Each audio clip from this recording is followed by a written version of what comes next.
অনেক দিন আগের কথা। একটি জঙ্গলের ভিতরে একটি গুহা ছিল। সেই গুহার ভিতরে একটি সিংহ বাস করত। সে সারাক্ষণ শিকার করে এসে সেই গুহার সামনে এসে ঘুমাতো। একদিন হঠাৎ সিংহের সেই ঘুম পেয়ে গিয়েছিল। সে গুহার সামনে ঘুমিয়ে পড়েছিল। তারপর হঠাৎ তার সামন দিয়ে একটি ইঁদুর যাচ্ছিল। ইঁদুরটি না দেখে সিংহর শরীর দিয়ে ঘেঁষে যাচ্ছিল।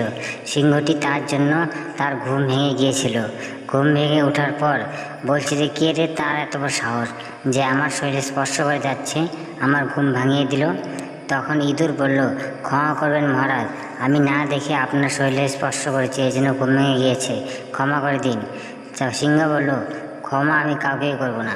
ইঁদুরটি অনেকবার সিংহের কাছে ক্ষমা চাওয়ার পর সিংহটি বলল, ঠিক আছে, তোমাকে ছেড়ে দিতে পারি, কিন্তু একটি শর্ত আছে, তোমাকে আমাকে উপকার করতে হবে যে কোনোভাবে। ইঁদুরটি বলল, ঠিক আছে।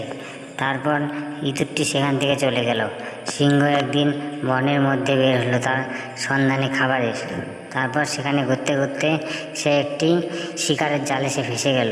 শিকারটি ফেসে দেওয়ার পর সে সেখানে বনের ভিতরে গর্জন করতে লাগলো। গর্জন করতে করতে সে ইঁদুরটি সেই পথ দিয়ে যাচ্ছিল।